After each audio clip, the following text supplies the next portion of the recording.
During those 10 days, the area around the Chernobyl plant experienced the most significant uncontrolled radioactive release in human history.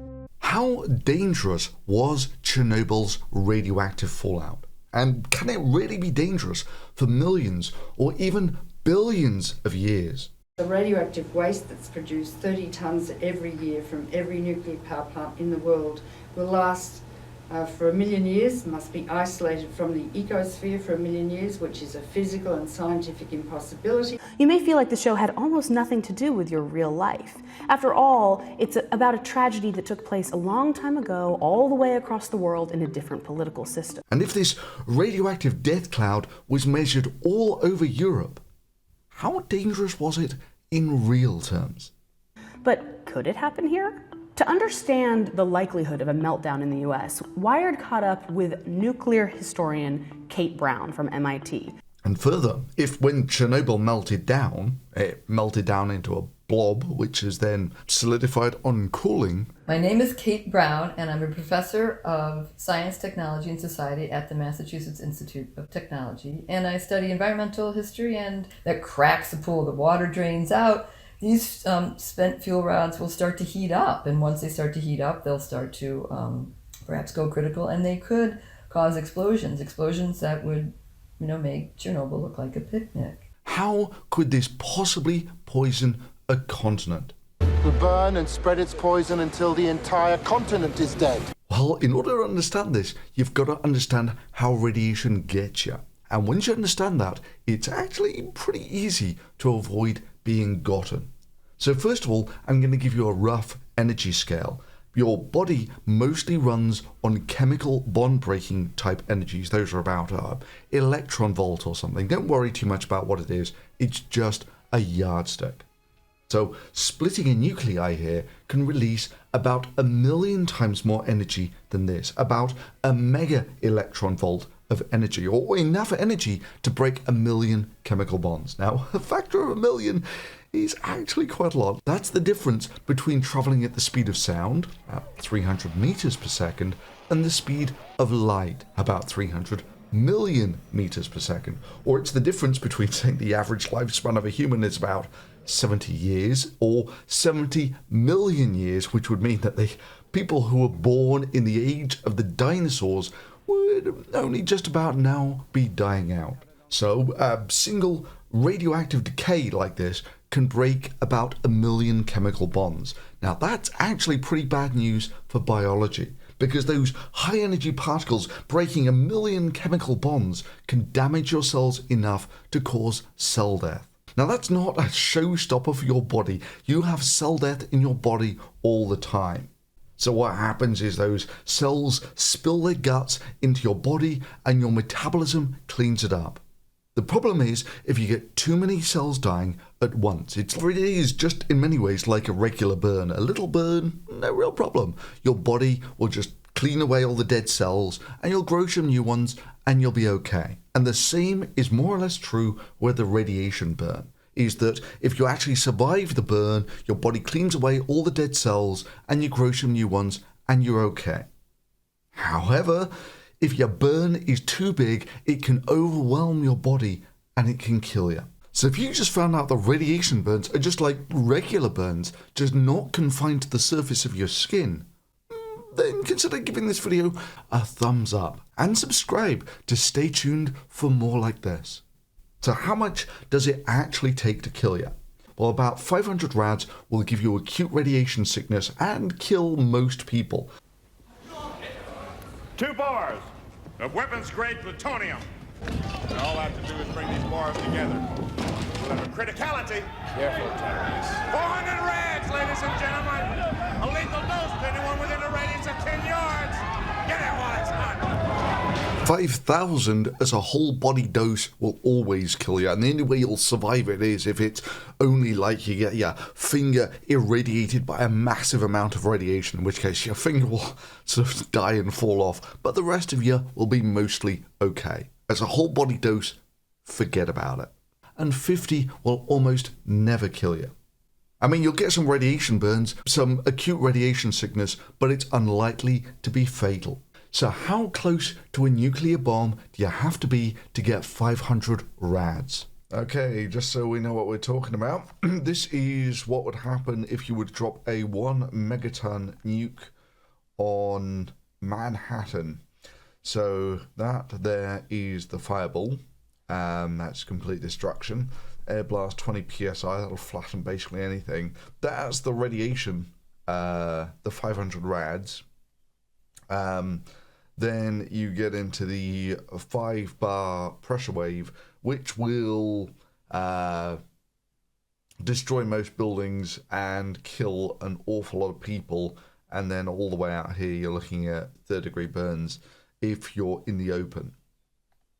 So, yeah, you've got to get pretty close to a big nuke to get the fatal radiation dose. So with a megaton nuclear explosion, of all the things that are immediately released by that explosion, radiation really isn't an issue. The things you've got to really worry about in a nuclear explosion are the flash and the blast.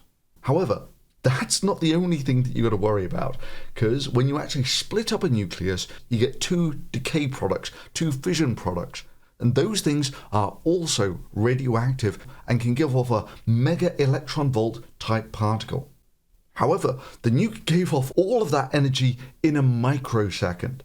For the decay products, it can take a variable amount of time, from fractions of a second to millions of years, for them to decay and become a stable isotope. Now at this point we can do a cute little ballpark calculation of the total extra radiation that's created by nuclear power. So to a 1st-degree approximation, you start off with a radioactive nucleus, say uranium-235. Now, sure, in this case, it can decay several times on its own, this big radioactive particle, but we're going to ignore that for the sake of argument. And we're going to split that up in a reactor, and we're going to get 2 fragments, both of which can release mega electron volt type particles. So, in absolute terms, almost the worst case scenario is you're creating about twice as much radiation as you had to begin with. However, if you look at it in more detail, you find that the uranium, if you just left it in the ground, would generate a dozen or so mega electron volt type particles. However, if you burn it in a reactor, you split it into 2 and you harness the energy from that, and the 2 particles that you're left with, the fission products, will decay once and then they'll be stable. So, in absolute terms of the total amount of radiation released, you'll actually be reducing the total amount of radiation that will be released on Earth. And if you're thinking, that's an interesting angle that I've never heard before, then you can thank the patrons of this channel for supporting independent scientific media. And if you want to join them in supporting this channel, I'll leave some links below. However, there's a twist here. For the uranium, it takes 1 billion or so years to release about half of that radiation. You know, the uranium that you used to make the reactors or the bombs in the first place was dug out of the ground, where it sat there for the entire Earth's history without decaying once. I mean, a half-life of 1 billion or so years. It's not that active. However, if the half-life is comparable to the human lifespan, it's going to give you a little more radiation. Now, further at this point, I should point out that, there are different sorts of radiations. There are alphas and betas and gammas. Alphas and betas, which are typically the things given off by these decay products, are stopped by a relatively small amount of shielding, whether it's a few meters of air or a few centimeters of soil, that sort of thing. They really don't have that much penetrating power. Gammas, on the other hand, have lots of penetrating power, but on the flip side, they don't interact with you much. So, you can get gamma rays that go through your body and don't interact with you at all. But the downside is you can't screen them very easily. So outside of your body, these decay products are not that big of a deal. If you get, say, covered in radioactive dust, all you do is you take your exposed clothes off, have a shower, and you're more or less done. It's not like HBO's Chernobyl, where the slightest hole in your shoe and you're done, comrade. Exceptional tracking shot that plays out in real time. The young man we focus on grows visibly weaker with each piece of graphite he disposes of. No. In reality, if you were getting that high of a dose that you're displaying symptoms within seconds, not only are you dead already, you'll be doing well to get off the roof or out of the building at all. In reality, none of these people died from acute radiation sickness. So we know their dose was much lower than the 500 or so rads that is normally a lethal dose. And even at that, it would take hours to display any symptoms. Just when it looks like he's in the clear, the soldier notices a tear in his boot. It may be a small rip, it may have been a short amount of time, but at Chernobyl, even the tiniest mistake can spell out doom. Now, you take off your shoes and wash your feet and you'll be fine. I mean, the worst case scenario, there is a limit to how lethal a radiation burn on your toes can be.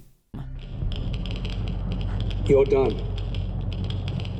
You see, by far the bigger concern here is getting radioactive material inside your body, because then you get that full whack of the radiation. So this is either you breathe the dust or you get it into your digestive system somehow, you eat or drink it.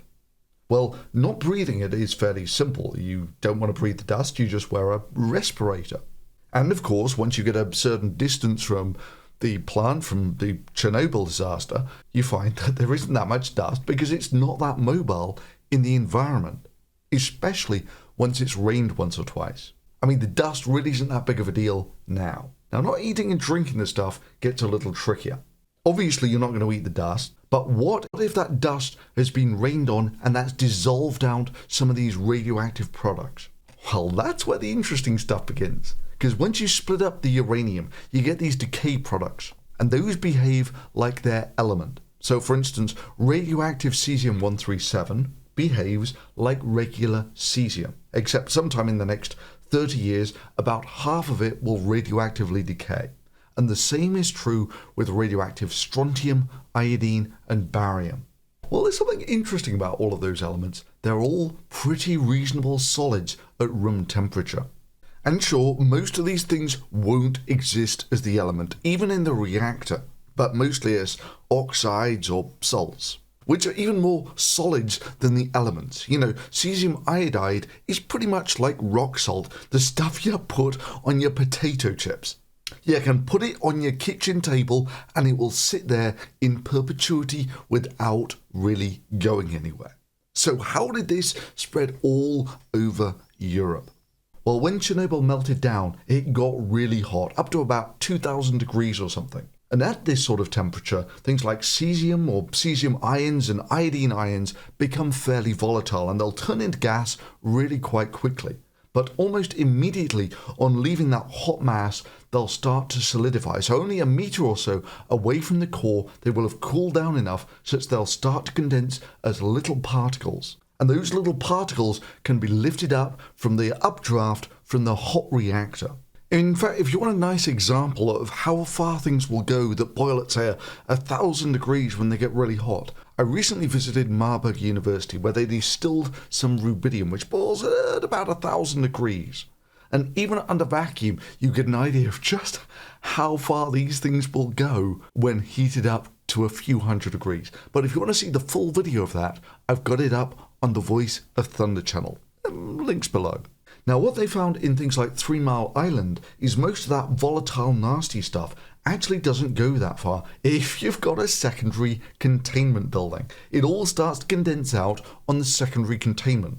However, the Russian design for Chernobyl was so socialistically perfect that they didn't need a secondary containment, so when Chernobyl blew up, most of that volatile stuff actually got out of the reactor. But just so you know, most of the uranium oxide stuff doesn't boil or get volatile at these sorts of temperatures, so it just sits there as a molten mass. But let's just say, for the sake of argument, that some of that uranium oxide got out as dust too. Chernobyl is on fire, and every atom of uranium is like a bullet. So these are now the nasties that we're going to look at that came out from Chernobyl. The radioactive cesium, strontium, iodine, and let's say uranium-2. The uranium is just a complete non-event.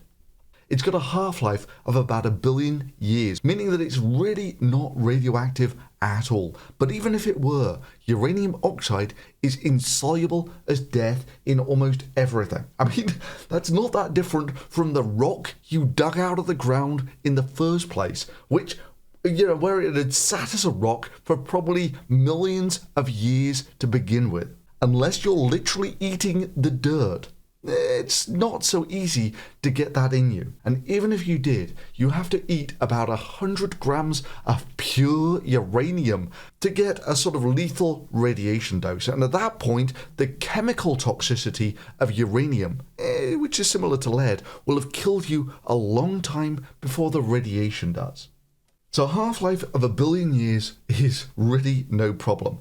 A half-life of 1 year means that it's about 1 billion times more radioactive, meaning that the fatal dose isn't now 100 grams, but about 100 billionths of a gram.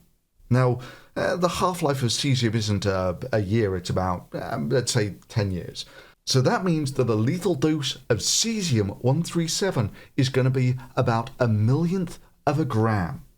This is why a lot of the people who died in the Chernobyl accident were the firefighters who ended up sort of poking around the exploded core. And at that point, it really isn't that far off. A salt grain-sized particle of this sort of thing will kill you. So how much cesium was released from Chernobyl? Well, at this point we're going to switch to a unit called becquerels, which is basically enough to give 1 disintegration per second. So they think that about half of the entire cesium-137 that was in Chernobyl was released into the environment, which is some 80,000 terabecquerels.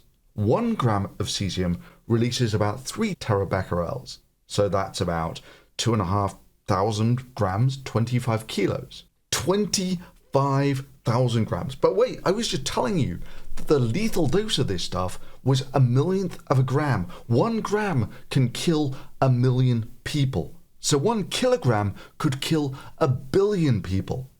So that means that there was enough cesium released from Chernobyl to kill about 25 billion people via acute radiation poisoning.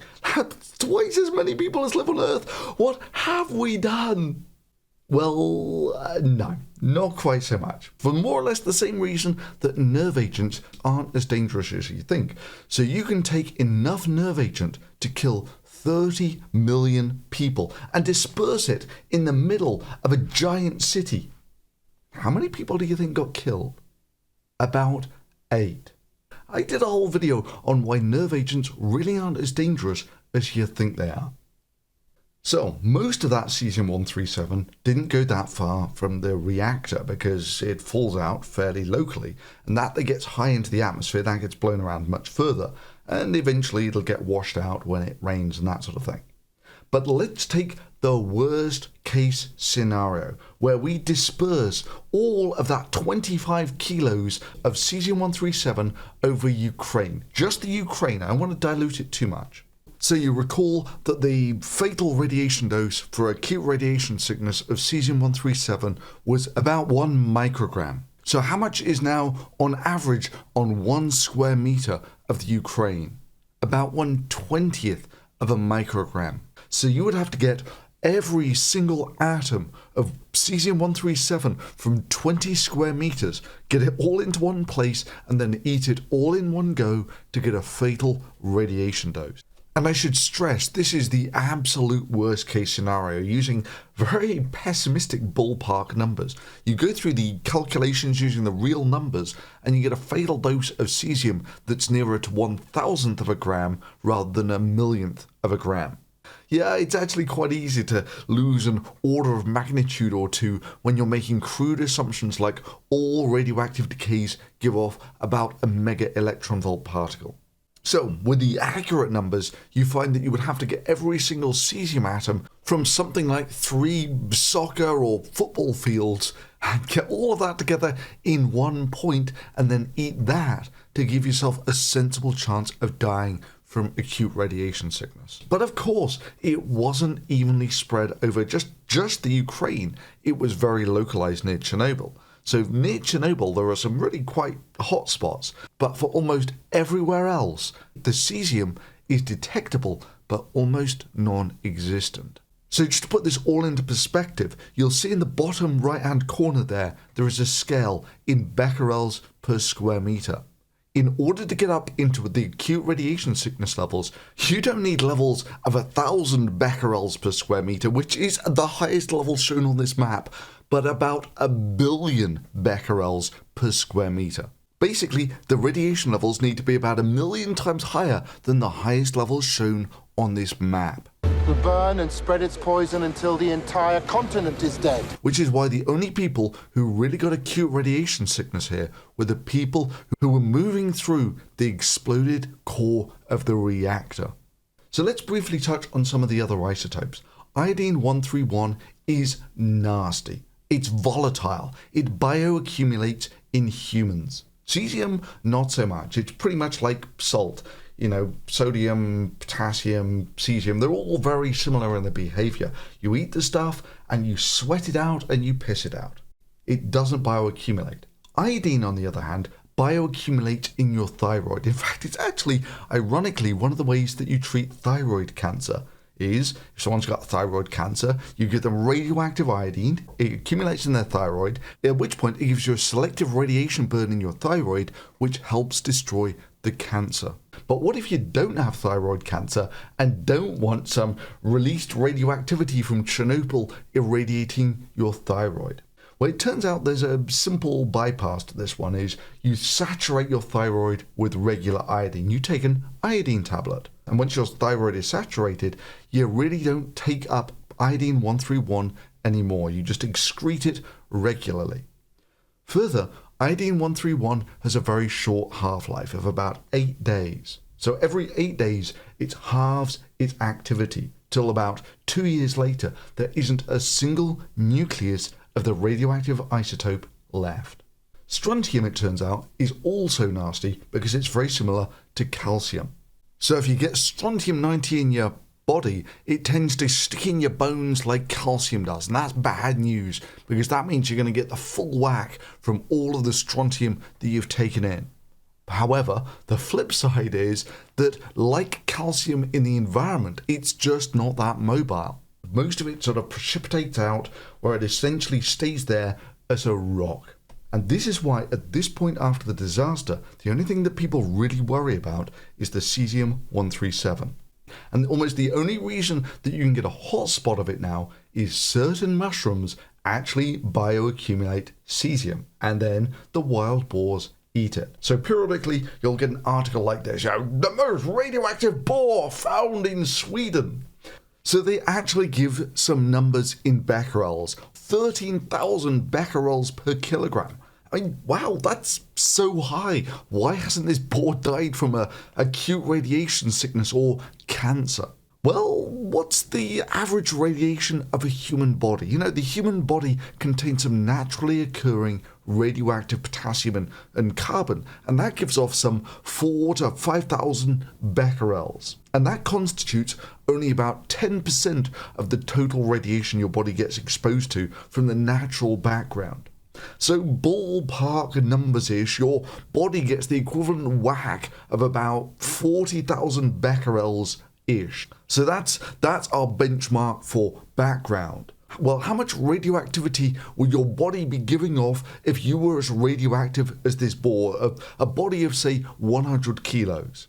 Well, it would be giving off about 1 million becquerels-ish, which is about 30 times background, which is definitely to be avoided. But also, bear in mind that you get a dose of about 30 times background when you get on a plane. Radioactive stuff. Alright, so background's about 0.1, 0.2, that sort of thing. I think the US shipping rules are it's got to be less than 0.5 on the surface. It's all kind of bloody stupid anyway, because when I was on the airplane, this went up to 4. This is why you should never turn these things on during a flight. They are absolutely crazy.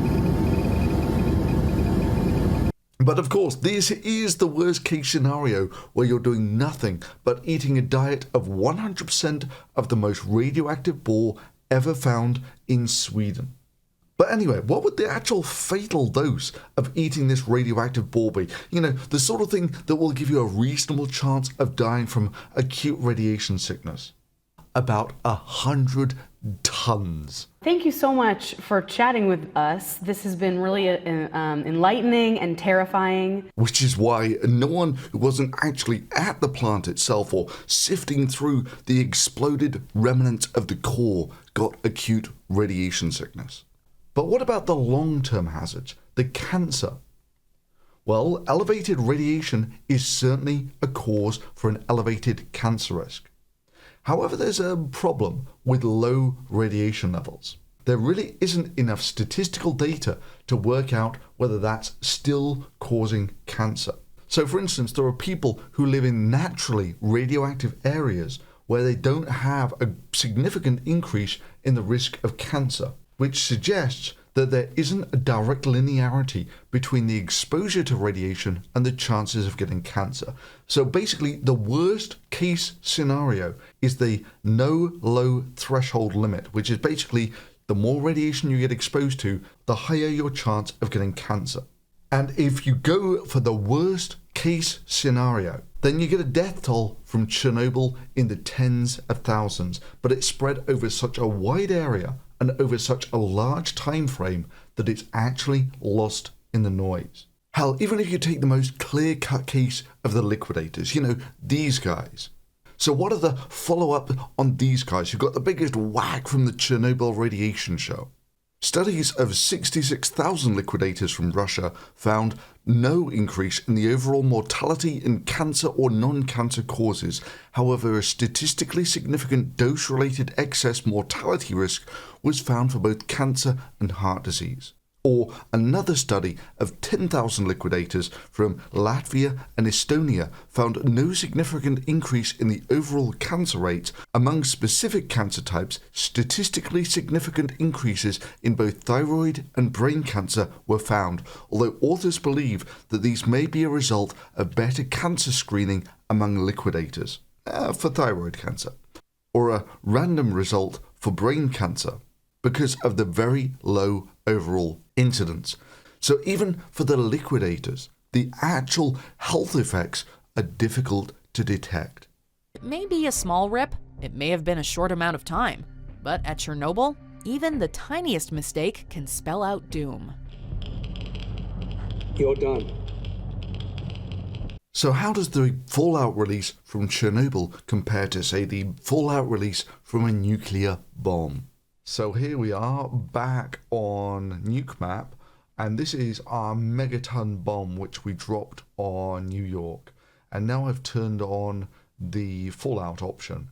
So you can see the fallout, this is for a 50-mile-an-hour wind. The fallout will depend on which way the wind is blowing, obviously. The dark red area here is 1,000 rads per hour. So this is a fatal dose in about half an hour. The only way you're going to survive is if you get down into a basement or something where the dust can't get down to.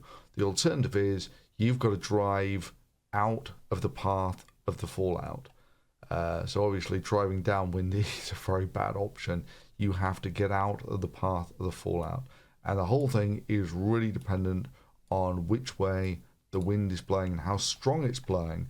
But if you're actually upwind of a nuke, you're fine. If you're downwind, the area so devastated by the fallout is significantly bigger than the actual nuke itself. And this is because essentially what you're doing here is this is Chernobyl, apart from you're dumping all of the waste products into the atmosphere at a very high level so they can spread out over a large area. With this, you don't get the thing that you did in Chernobyl, where the whole thing just melts down and only the volatile things come out. Here, all of the products are dispersed into the atmosphere. But like I've said in my previous videos, you can actually get your own radiation device for a couple of $100. Amazon affiliate links below, which will very easily show you what the radiation levels that you're being exposed to are. And unless this thing is going absolutely crazy, you really don't have that much to worry about. So if you like that, show this video some love and give it a thumbs up. And subscribe if you want to see more. Or if you want to see cool stuff like distilling rubidium, there's the Voice of Thunder channel. And if you want to support this channel directly, you can do it through Patreon, and I'll leave the links below.